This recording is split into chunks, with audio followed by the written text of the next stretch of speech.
லெபனானில் இஸ்ரேல் தனது இராணுவ நடவடிக்கைகளை தீவிரப்படுத்தி வரும் நிலையில் அதற்கெதிராக ஈரான் கடுமையான எச்சரிக்கையை விடுத்துள்ளது. அதேவேளை லெபனான் இஸ்ரேல் போர் நிறுத்த திட்டத்தை ஹிஸ்புல்லா நிராகரித்துள்ளதுடன் போரின் பனிதாபிமான பாதிப்புகளும் அதிகரித்து வருகின்றன.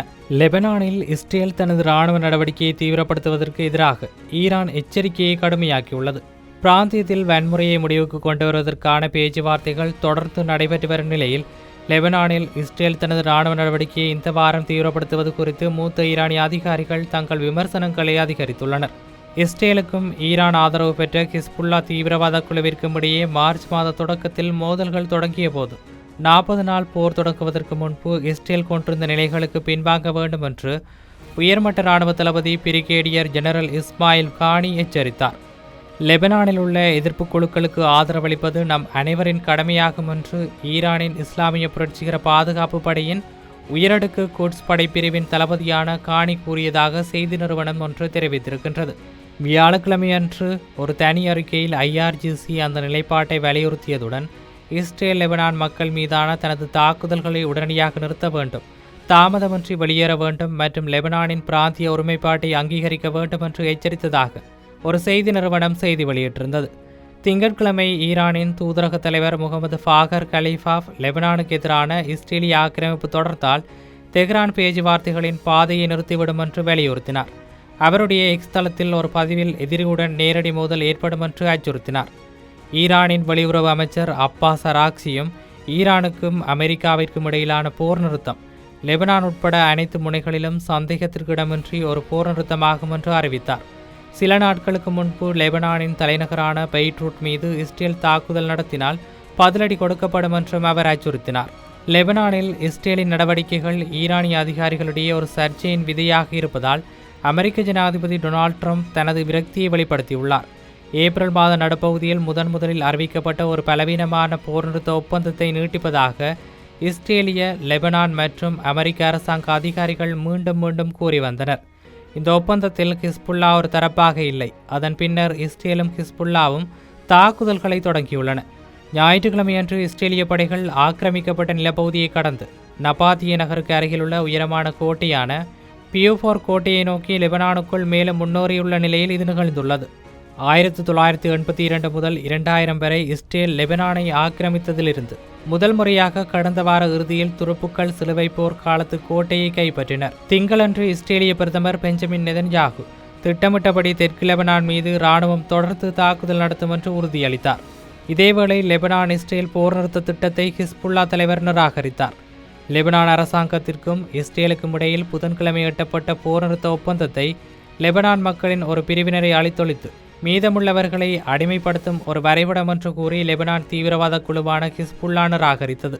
இஸ்ரேல் தனது ஆக்கிரமிப்பை தொடர அனுமதிக்கும் அதே வேளையில் சண்டையை நிறுத்தி தெற்கு லெபனானிலிருந்து வெளியேற வேண்டும் என்று குழுவை கோரும் இந்த கற்பனையான போர் நிறுத்தம் ஒரு சரணடைதல், தோல்வி மற்றும் எதிரியின் இலக்குகளை அடைவதற்கு சமம் என்று ஹிஸ்புல்லா தலைவர் நஜீம் காசிம் கூறினார். இஸ்ரேலுடனான நேரடி பேச்சுவார்த்தைகளை ஒரு கேலிக்கூத்து மற்றும் அவமானம் என்று கூறி அவற்றை நிறுத்துமாறு லெபனான் அரசாங்கத்திற்கு அவர் அழைப்பு விடுத்தார். லெபனானுக்கான இந்த அபத்தமான, அவமானகரமான மற்றும் வெட்கக்கேடான நேரடி பேச்சுவார்த்தைகளின் முடிவுகள் லெபனான் மக்களின் பரந்த பிரிவினரால் முழுமையாக நிராகரிக்கப்படுகின்றன என்று அவர் அந்த அறிக்கையில் கூறினார். புதன்கிழமை வாஷிங்டன் டிசியில் இஸ்ரேலுக்கும் லெபனான் அரசாங்கத்திற்கும் இடையே எட்டப்பட்ட ஒப்பந்தம் ஹிஸ்புல்லாவின் துப்பாக்கிச் சூட்டை முழுமையாக நிறுத்துவதற்கும் மற்றும் தெற்கு லெபனானில் இருந்து அந்த அமைப்பு வெளியேறுவதற்கும் அழைப்பு விடுக்கிறது. இஸ்ரேலின் பாதுகாப்பு அமைச்சர் இந்த ஒப்பந்தத்தை பாராட்டினார். மேலும் இஸ்ரேலிய இராணுவம் மக்கள் திரும்பாமலேயே தரைவழி துப்பாக்கிச் சூட்டையின் நடவடிக்கைகளையும் தொடரும் என்றும் லெபனானில் உள்ள பாதுகாப்பு மண்டலத்தில் தொடர்ந்து நிலைத்திருக்கும் என்றும் கூறினார். இஸ்ரேல் தொடர்ந்து சண்டையிட அனுமதிக்கும் ஒரு போர் நிறுத்தத்தில் ஹிஸ்புல்லா பங்கேற்காது என்று காசிம் கூறினார். போர் நிறுத்தம் மற்றும் இஸ்ரேலிய படைகள் வெளியேறுவதன் மூலம் ஆக்கிரமிப்புக்கு ஒரு முழுமையான முடிவை கொண்டு வருவதில் மட்டுமே நாங்கள் அக்கறை கொண்டுள்ளோம் என்று அவர் கூறினார். ஆக்கிரமிப்பு நீடிக்கும் வரை எதிர்ப்பு தொடரும் என்றும் அவர் தெரிவித்திருந்தார். இது இப்படி இருக்க உலகளாவிய எரிசக்தி துறையை நிலைப்படுத்த வேண்டும் என சவுதி அமைச்சர் எச்சரிக்கை விடுத்திருக்கின்றார்.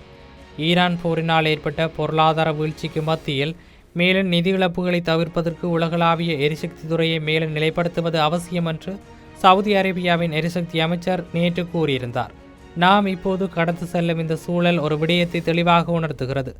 அதாவது இந்த எரிசக்தி துறைக்கு ஒவ்வொரு மூலக்கூறு எரிசக்தியும் ஒவ்வொரு விதமான நிலைப்படுத்தலும் உலகிற்கு தேவை, ஏனெனில் எரிசக்தி பாதுகாப்பு இல்லாமல் நீங்கள் வாங்கும் திறனையும் நிலைத்தன்மையையும் இழந்து விடுவீர்கள் என்று ரஷ்யாவின் டாவோஸ் என்று அடிக்கடி அழைக்கப்படும் செயின்ட் பீட்டர்ஸ்பர்க் சர்வதேச பொருளாதார மன்றத்தில் இளவரசர் அப்துல் அஜீஸ் பின் சல்மான் அல் சவுத் கூறினார். நாம் எவ்வளவு கடுமையான சூழலை கடந்து சென்றாலும் இந்த சூழலை நாம் எதிர்கொண்டு நமது சொந்த லட்சியங்களையும் தொடர்ந்து கவனிக்க வேண்டும் என்று ஒவ்வொரு சவுதி குடிமகனுக்கும் தனது நாடு கடமைப்பட்டுள்ளது என அமைச்சர் கூறினார். இந்த சூழலை நாங்கள் எதிர்கொள்ள விரும்பவில்லை, ஆனால் உண்மையில் இது நமது திறன்கள் மற்றும் தகுதியை வெளிப்படுத்த ஒரு வாய்ப்பை வழங்கியுள்ளது என்றும் அவர் மேலும் கூறியிருந்தார். இது இப்படி இருக்க, இஸ்ரேலிய குண்டுவீச்சால் மன அழுத்தத்திற்கு ஆளான லெபனான் குழந்தைகள் இரத்தம் பெறும் வரை விரல்களை கடிக்கின்றனர் என பெற்றோர் கூறுகின்றனர். போர் நிறுத்தத்தை மீண்டும் கொண்டு வருவதற்கான முயற்சிகளுக்கு மத்தியிலும் இஸ்ரேலுக்கும் ஹிஸ்புல்லாவுக்கும் இடையேயான தாக்குதல்கள் தொடர்வதால் தெற்கு லெபனானில் உள்ள குழந்தைகள் உள்முக சிந்தனையுடனும் அமைதியின்றியும் பயங்கரத்தால் நிலைகுலைந்தும் வருவதாக பல பெற்றோர்கள் இன்டர்நேஷனல் தன்னார்வ தொண்டு நிறுவனத்திடம் தெரிவித்திருந்தனர். தெற்கைச் சேர்ந்த 3 குழந்தைகளின் தாயான ஃபாத்திமா தனது 6, 8 மற்றும் 12 வயது குழந்தைகள் கடுமையான மன அதிர்ச்சியின் அபாயகரமான அறிகுறிகளை காட்டுவதாகவும் அது அவர்களின் உணர்ச்சிபூர்வமான நல்வாழ்வையும் மற்றும் கற்கும், விளையாடும் மற்றும் வளரும் திறனையும் பாதிப்பதாகவும் வியாழக்கிழமை அந்த அமைப்பு பகிர்ந்த சாட்சியத்தில் நினைவு கூர்ந்தார். மற்றொரு பெற்றோரான சமா தனது 10 வயது மகன் தொடர்ச்சியான வான்வழி தாக்குதல்களால் ஏற்பட்ட பயம் மற்றும் பதற்றத்தால் மிகவும் நிலைகுலைந்து இப்போது இரத்தம் பெறும் வரை விரல்களை கடிக்கிறார் என்று விவரித்தார்.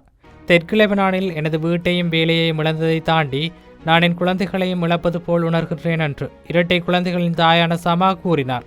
இந்த ஆழமான உளவியல் காயங்கள் சரி செய்ய முடியாதவையாக இருக்கலாம் என்று நான் அஞ்சுகின்றேன். மார்ச் மாதம் தெற்கு இஸ்ரேல் மீது ஹிஸ்புல்லா ஏவுகணைகளை வீசியதை தொடர்ந்து லெபனானில் இஸ்ரேல் நடத்திய தாக்குதல் வன்மையான சுற்றுப்புறங்களை சிதைத்து 15 லட்சம் மக்களை அவர்களின் வீடுகளிலிருந்து இடம்பெயரச் செய்து விவசாய நிலங்களின் சிறு பகுதிகளை தரைமட்டமாக்கியுள்ளது. ஏப்ரல் 16 அன்று வெள்ளை மாளிகையால் முதலில் அறிவிக்கப்பட்ட ஒரு பலவீனமான போர் நிறுத்தத்தை நீட்டிப்பதாக இஸ்ரேலியா, லெபனான் மற்றும் அமெரிக்க அதிகாரிகள் மீண்டும் அறிவித்துள்ளனர். ஆனால் துப்பாக்கிச் சூட்டிற்குள்ளான குடியிருப்பாளர்களுக்கு நிவாரணம் வழங்க அவசரகால குழுக்கள் போராடி வரும் நிலையில் தொடர்ச்சியான இரத்த கலர்களை தாங்கள் கண்டதாக லெபனான் சுகாதார பணியாளர்கள் கூறுகின்றனர். ஏப்ரல் 17 முதல் லெபனானில் 1100க்கும் மேற்பட்டோர் கொல்லப்பட்டுள்ளதாக லெபனான் சுகாதார அமைச்சகம் திங்களன்று தெரிவித்துள்ளது.